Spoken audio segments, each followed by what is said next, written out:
¿Cómo están, amigos? Bienvenidos a un nuevo capítulo de Revolución Circular, podcast de economía circular y cuarta revolución industrial aquí en TX Plus, el primer gran medio digital de ciencia y tecnología. Soy Petar Ostoich y les recuerdo que pueden ver este capítulo y todas las entrevistas anteriores de Revolución Circular visitando nuestra página web en www.revolucioncircular.org.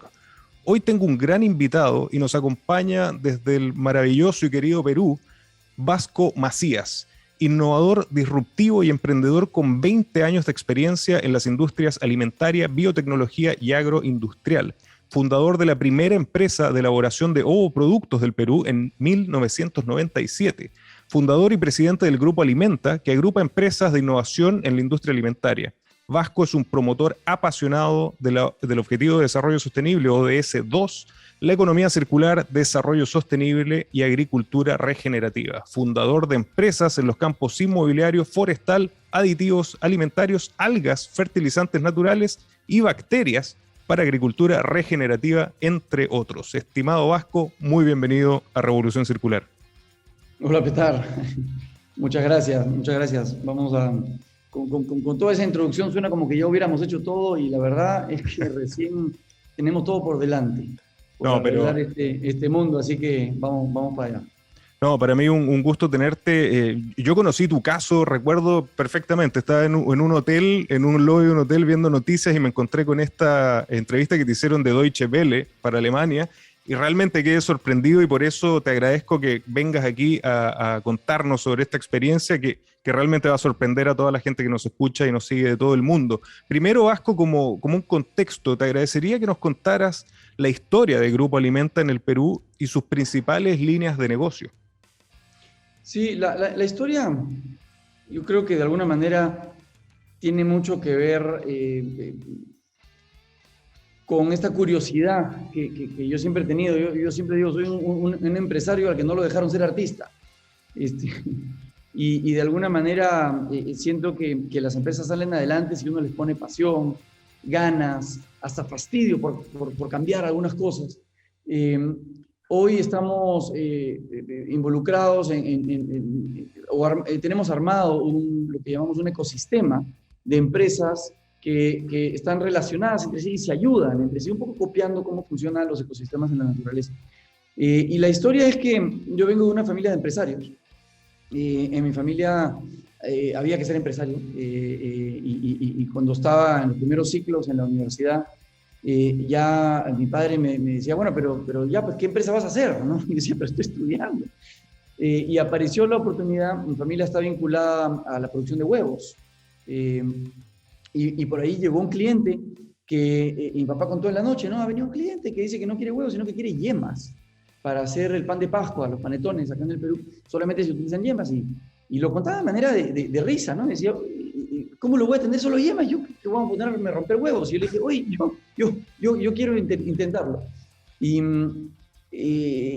con otro socio, el que ya había desarrollado algo de esto antes, nos juntamos y comenzamos a romper huevos, literalmente. La motivación en ese momento no era, lo puedo decir ahora años después, ¿no? No era otra, yo tenía 17 años, no era otra que demostrarle a la familia, demostrarle a mi papá que podía hacer empresa. Y rompimos huevos y vendimos la yema, también logré vender la clara y así comenzó toda una historia de desarrollo que nos llevó a, 25 años después de ir...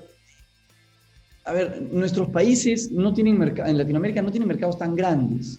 Entonces, al no tener un mercado tan grande, tienes que inventártela para ir desarrollando. Y eso te lleva a tener una tremenda inventiva y curiosidad que no la tiene, por ejemplo, alguien, o no la necesita tener alguien que está pues en el mercado, nace en el mercado americano, nace en el mercado europeo, donde tienes un mercado enorme y te puedes quedar toda la vida haciendo lo mismo. Nosotros tuvimos que innovar y terminamos desarrollando. Hoy tenemos, me parece algo así como 22 tipos de yema diferentes, 14 tipos de clara en polvo diferentes. Y todo eso por la dificultad de los países en donde venimos. Bueno, la historia de ahí derivó a que desarrollamos, a partir de este primer negocio de los huevos en líquidos y en polvo, desarrollamos varias innovaciones en alimentos y terminamos con una explosión de innovación con un poco de desorden, hemos explorado mosca soldado negro, hemos explorado moringa, que es una planta fantástica, y descartado muchos. Y hoy nos hemos terminado quedando con un foco en ovoproductos, que es nuestro esfuerzo por desarrollar una de las pasiones que tenemos, que es democratizar la buena nutrición. Y por otro lado, tenemos un negocio de microalgas que aporta lo mismo, y tenemos un negocio de fertilización regenerativa con economía circular para enfocarnos en el otro aspecto que buscamos siempre, además de democratizar la buena nutrición, sanar el suelo. Nosotros estamos enfocados en esos dos grandes retos. Entonces son 25 años de locuras, pruebas, errores y algunas cosas que salieron bien que nos han traído hasta donde estamos ahora. Pero mira, esa es la constante de la mayoría de los invitados, ¿no?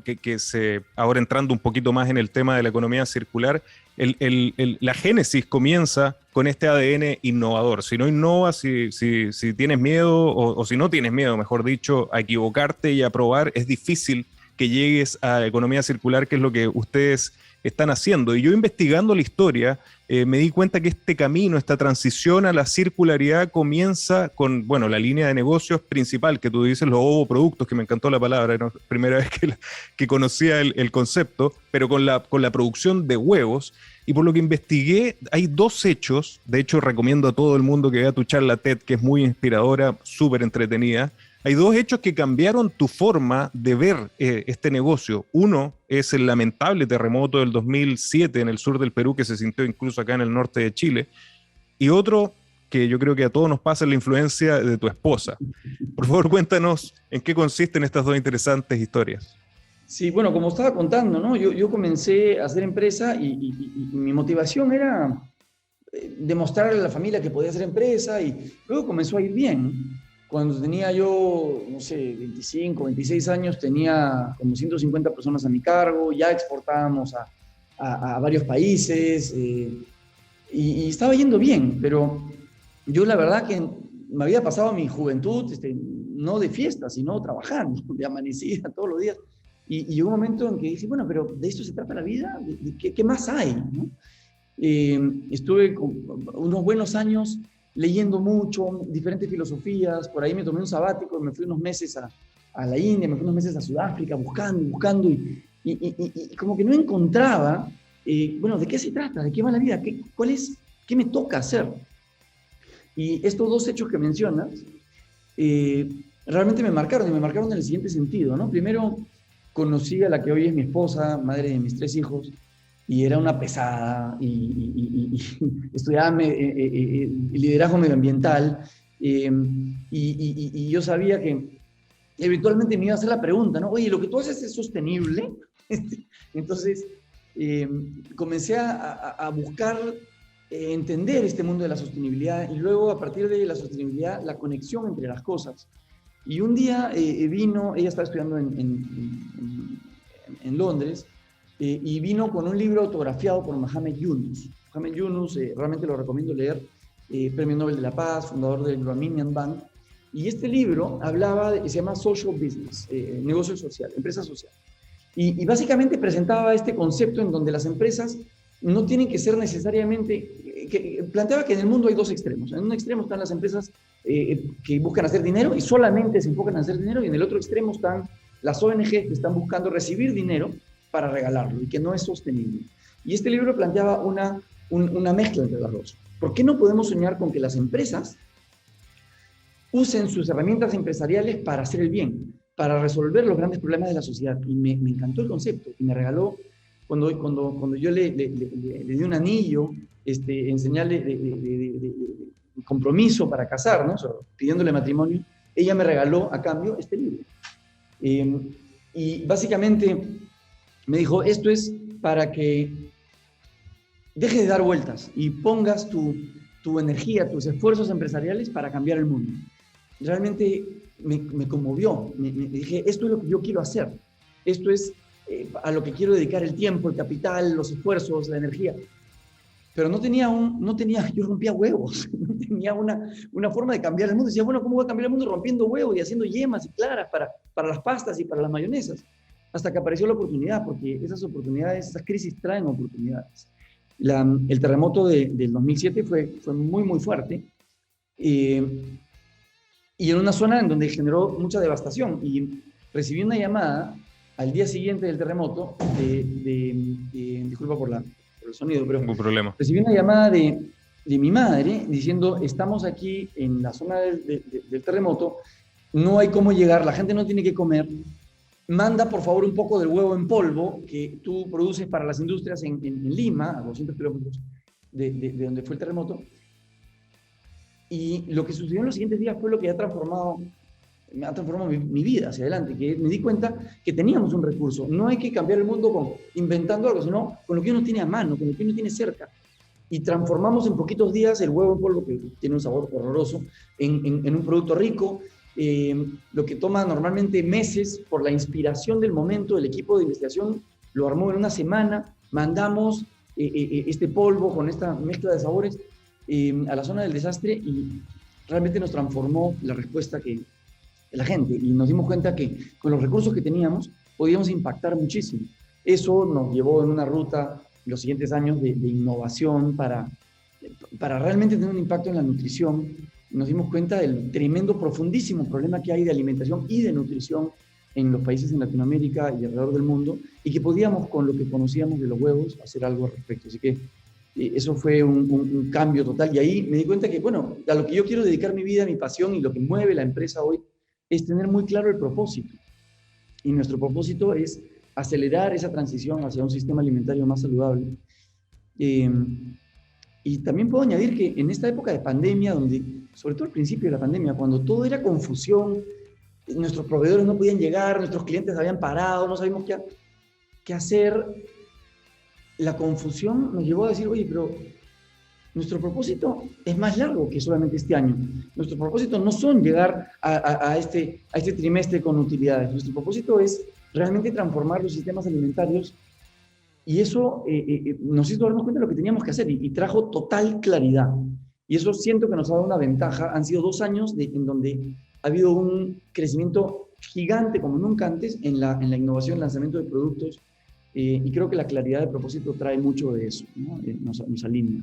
Absolutamente de acuerdo. Y de nuevo volvemos al tema de cómo ese bichito de la innovación los hizo repensar absolutamente y reanalizar el proceso, que aquí hacemos mucho hincapié en el proceso cuando hablamos de economía circular. Y yo me atrevo a decir que se adelantaron incluso a la realidad de la pandemia porque empezaron a ver de la forma de mantener este negocio a flote la fragilidad que significaba el tener, por ejemplo, la cadena logística alejada de su propia producción, y buscaron la manera de acercar, adelantándote, yo creo, unos buenos años a la pandemia, y eso hizo que empezaras a ver de una manera distinta el negocio, pero te permitió abrir la cabeza a la circularidad, llevándote a crear 2 nuevos emprendimientos que los nombraste al comienzo, uno de algas y uno de fertilizantes. Son extremadamente interesantes. Te pediría que nos cuentes primero del emprendimiento relacionado con algas y qué tiene que ver con los huevos. Sí, cuando comenzamos a enfocarnos en nutrición, dijimos, bueno, no tenemos el huevo fantástico. El huevo es el mejor alimento que existe en la naturaleza. El segundo mejor, el primero es la leche materna para los humanos. Esto dicho por la FAO. Y tenemos un elemento maravilloso para alimentar, para tener un impacto enorme, pero nos falta algo más. ¿Qué más podemos añadir? Y ahí fue donde comenzamos a investigar. La pregunta era, ¿qué podemos producir en nuestros países, en Latinoamérica, en gran escala, bajo costo, y que tenga un impacto medioambiental más bien positivo, es decir, que capture carbono? Probamos con mosca soldado negro, los números no daban para llevarlo a escala, probamos con moringa, probamos con hongos, hasta que llegamos a las microalgas. Las microalgas no tienen nada que ver con el mar, son microscópicas. Es la forma más fácil de entenderlos cuando uno tiene una pileta, una piscina, y no la cuida y se comienza a poner verde. Esas son microalgas. Y resulta que son sumamente nutritivas y capturan el CO2 del aire. Entonces yo dije, bueno, esto es fantástico. Resulta que la costa peruana y la costa del norte de Chile también es uno de los lugares mejores en el mundo por la radiación solar, por la temperatura, por los cambios de clima en la noche, mejores en el mundo para la producción de microalgas. Yo soy convencido de que las microalgas son una de las grandes nuevas fuentes sostenibles de nutrición para los humanos, pero hasta el día de hoy son producidas en pequeña escala. Nosotros estamos acostumbrados a la gran escala, entonces dijimos, bueno, vamos a hacer un cultivo de 1000 hectáreas.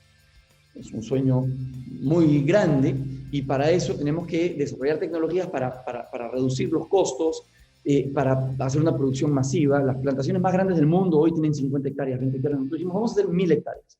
La costa peruana lo permite, tenemos condiciones fantásticas. Y en eso estamos, llevamos varios años y hemos aprendido que tenemos que colaborar. No podemos nosotros desarrollar todo. Entonces, una anécdota es, no teníamos en un momento en esa empresa dinero para poner un stand en la feria, una feria muy grande de alimentos naturales que hay en Estados Unidos, así que nos mandamos a hacer unas poleras que decían, pregúntame por microalgas desde el Perú. Y verdes, ¿no? Y comenzamos a caminar la feria y varias personas, oye, microalgas en el Perú, y fue una manera de conocer a muchísima gente. Y una empresa nos contactó y estamos trabajando con una empresa americana, una microalga muy específica, hoy en el desierto. Espirulina, creo, ¿no? No, hace varios años que dejamos la espirulina, hoy estamos cultivando Klebsiorrhizia, pero la verdad es que decir microalgas es como decir mamíferos. Hay miles, cientos de miles de especies, algunas que sirven como colorantes, otras como nutracéuticos, otras como fuentes de grasas, otras como fuentes de proteínas. La que estamos cultivando nosotros es un nutracéutico y tenemos varios años ya y estamos comenzando a escalar en escala grande cientos de hectáreas el año que viene. Son inversiones importantes. Y ahí es donde viene yo pienso hoy ya no tanto en la economía circular, sino en la economía sistémica. Claro. ¿No? La naturaleza funciona siempre en diferentes sistemas que están embebidos unos dentro de otros y hacen que sea muy resiliente. Y vienen fuentes de recursos de diferentes. Nosotros no podemos pretender tener todo como era la pretensión del concepto económico del siglo XX. Nosotros estamos hoy en el siglo XXI, tenemos que evolucionar. En el siglo XX era economía de escala, en un solo lugar, un conglomerado, yo mismo patento todo y yo puedo todo solo. Hoy es imposible, a la velocidad que va la tecnología, es imposible yo patentar todo o yo inventar todo. Tenemos que conectar y colaborar y por eso estamos tan contentos de conversar hoy contigo y buscamos siempre estar haciendo eso, estar conectando con la mayor cantidad de redes posibles para entre todos, ojalá, hacer un mejor sistema alimentario. Y en el orden de la línea de negocio, que es lo que a mí me interesó, tenemos los ovoproductos, tenemos la alimentación sostenible a través de algas, que por lo demás hay unos capítulos de Revolución Circular donde hablamos con la Agencia Espacial Europea, que también desarrolla el alga para la alimentación de los astronautas en nuestra visión a Marte, así que finalmente está todo conectado. Pero tercero, para cerrar el círculo, ustedes empezaron a ver la oportunidad naturalmente en los desechos orgánicos que se generan en el proceso de la producción de huevos con las gallinas. Y ahí tienen las tres patas de esta mesa. ¿Cómo fue la creación de esta tercera empresa con los fertilizantes y en qué consiste para la gente que no está familiarizada con estos procesos? Sí, voy a contar la historia de los fertilizantes. Estamos, en mi pasión hoy, estamos muy, muy enfocados en desarrollar fertilizantes regenerativos. Y la historia, como muchas, parte de un fastidio profundo, ¿no? Y en este caso fueron dos fastidios. Uno es que un día llegué al cultivo de algas y veo que se estaba comenzando a acumular un desecho negro. Decía, ¿qué es esto? Y bueno, para producir las algas se necesita CO2. Y una manera que habíamos encontrado de producir CO2 es pirolizar residuos orgánicos. No quemar, sino pirolizar. Pirolizar es quemar en ausencia de oxígeno. Y se produce este residuo, que por otro lado es fantástico, que se llama el biocarbón. El biocarbón, si no lo conocen, googleenlo, es una pieza importantísima del futuro sostenible de la humanidad y es un invento de las tribus de la Amazonía peruana, brasilera, hace miles de años para alimentar el suelo. Y resulta que nosotros teníamos esto como un residuo, como un carbón negro. Y averiguando un poco, nos dimos cuenta que podía ser la base para un fertilizante de última generación. Y en esa época también se dio este gran fastidio que es, tuvimos estas elecciones presidenciales en el Perú, en 2016, y analizando un poco nos dimos cuenta que había un grupo de población que siempre votaba en contra, no a favor de nada, sino en contra del sistema. Y tenía que ver con estas zonas agrícolas empobrecidas. Estudiando un poco nos dimos cuenta que la agricultura en estas zonas altoandinas tenía un nivel de productividad sé, del siglo XV, probablemente, del siglo XVI. Están atrapados en ese ciclo de pobreza utilizando fertilizantes químicos. Al utilizar fertilizantes químicos, estaban destruyendo su suelo y haciendo que el suelo dependa todos los años, como un adicto, de volver a tener que echarle y volver a tener que echarle fertilizantes químicos. Es decir, el suelo había perdido totalmente su fuerza natural de fertilidad. Y nos dimos cuenta, estudiando, que esto era un problema a nivel global. El mercado global de fertilizantes es una industria gigante que no ha cambiado en los últimos 50, 60 años y vende prácticamente un commodity derivado de la industria petroquímica. Es un químico que transportamos alrededor del mundo para meterlo en el suelo y en donde cerca del 60% no llega a la planta, sino que se pierde y va a contaminar el medio ambiente. ¿Cómo puede ser esto? ¿Cómo puede ser?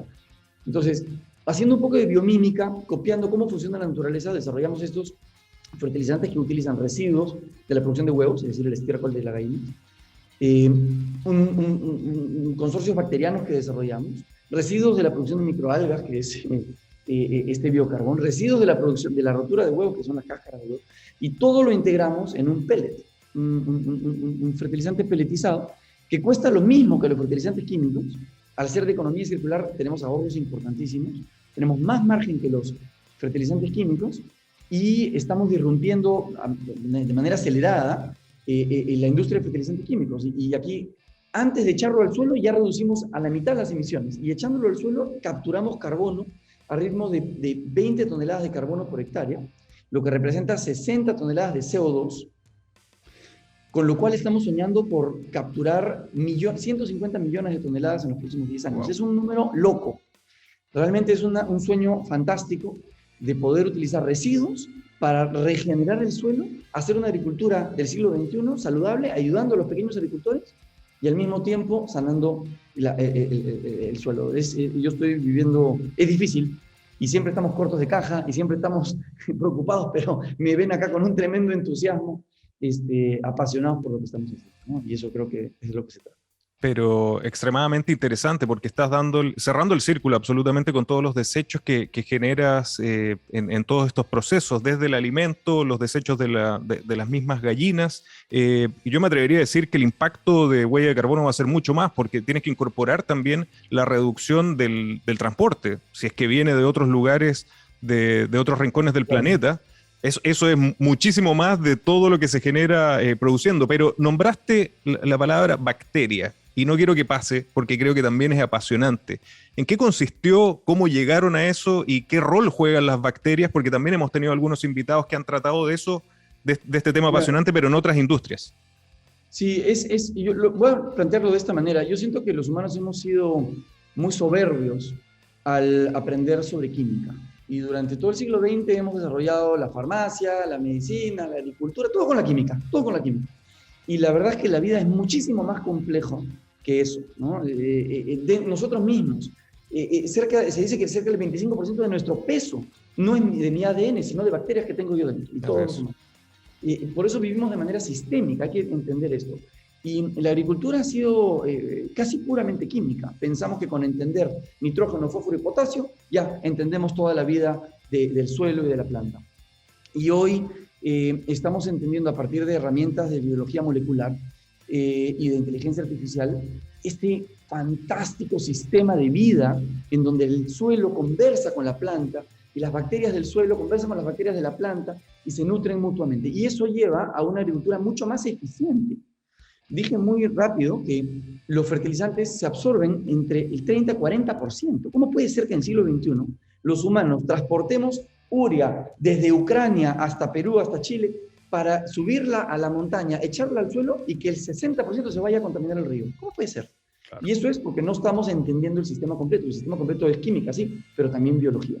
Y hoy por primera vez tenemos la capacidad de manejo de datos y la bioinformática para entender la cantidad de movimientos y de dinámicas que hay en el suelo para poder hacer una agricultura más eficiente y poder presentarnos, yo los veo de esta manera, frente al resto de la naturaleza como diciendo, disculpen, durante 100 años hemos hecho un desastre, pero ya estamos entendiendo y ya vamos a comenzar a portarnos mejor y ya no contaminar tanto, ¿no? Y realmente con esa humildad, ¿no? Absolutamente de acuerdo y eso es lo apasionante de este camino que ustedes han desarrollado Y me atrevería a decir que todavía falta un giro más para cerrar el círculo, y esta es la parte que me apasionó cuando yo conocí tu caso, que es el impacto de la agricultura en el desierto, que finalmente pudieron generar con todos estos desechos, con todos estos productos, y está este caso maravilloso del cultivo de las mandarinas, no sé si es en Chincha, pero Sí, sí. haciendo del desierto maravilloso del sur del Perú un lugar verde. ¿En qué consistió esto? Que realmente las imágenes son impactantes y ojalá pudiéramos generar algo parecido aquí en el desierto de Atacama, en el norte de Chile. Bueno, esto surgió también a partir de una crisis, y esto tiene la crisis de los años 70. Mi familia está en la agricultura hace muchas generaciones, y en los años 70 tuvimos un gobierno militar de extrema izquierda en el Perú, creo que en toda Latinoamérica, y de un día para otro nos dijeron las tierras ya no son de ustedes. Así que yo ni siquiera había nacido. Mi padre trajo de Israel los primeros sistemas de riego tecnificado y comenzó a desarrollar agricultura en el desierto. Pero al mismo tiempo, mi madre había comenzado con una crianza de gallinas. Hoy es una crianza muy, muy grande, pero en esa época el estiércol de las gallinas ayudó a hacer más fácil el cultivo en el desierto. El desierto, el problema es que no hay carbono, y esa fue una manera de incorporar carbono, que es como crear una esponja de materia orgánica en el desierto para que el agua no se vaya, para que los nutrientes no se vayan. Y eso, hoy en números simples, captura, fija en el desierto 10 toneladas de carbono, equivalente a 30 toneladas de CO2 equivalente por hectárea. Entonces, no es combatir la desertificación, sino es construir suelo de cultivo altamente productivo.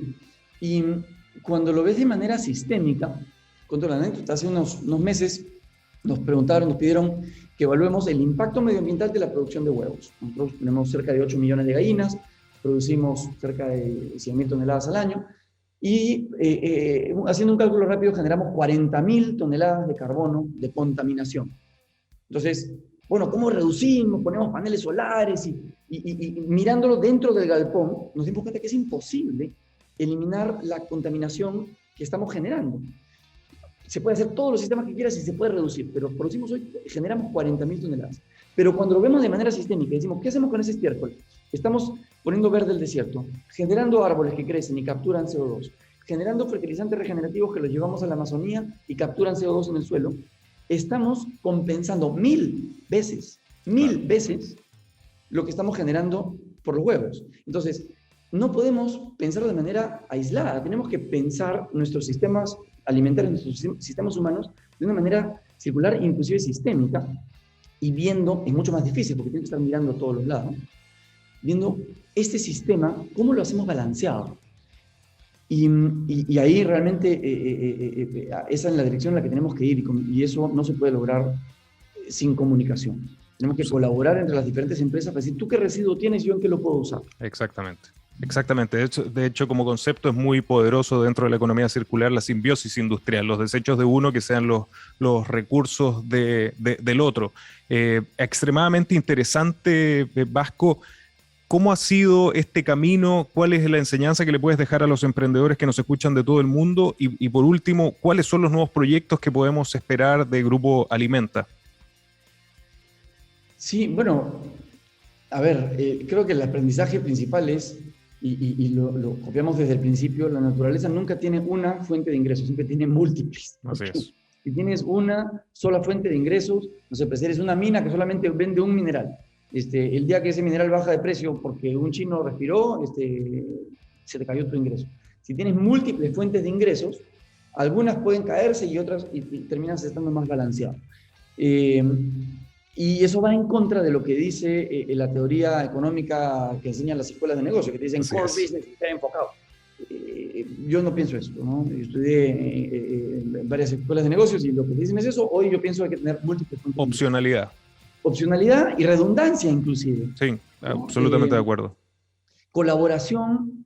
Hoy es imposible investigar todo por mí solo. Nosotros tenemos convenios con un montón de universidades y trabajamos. Nos costó muchísimo aprender el idioma, entender las diferentes expectativas del investigador versus la empresa. Trabajamos muchísimo con empresas, con universidades. Y no pretender que uno sabe todo, sino buscar en el mundo quién es el que más sabe y traerlo.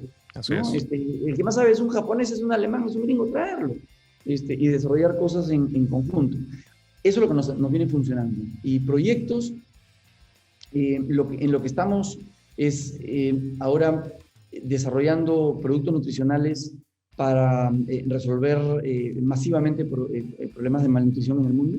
Tenemos desarrollada, por ejemplo, unos productos para competir con las leches maternizadas, que tienen unos precios inmorales, desde mi punto de vista, porque los márgenes que tienen estas marcas de leches maternizadas son realmente inmorales, y podemos producir el mismo nivel de nutrición con una fracción del costo.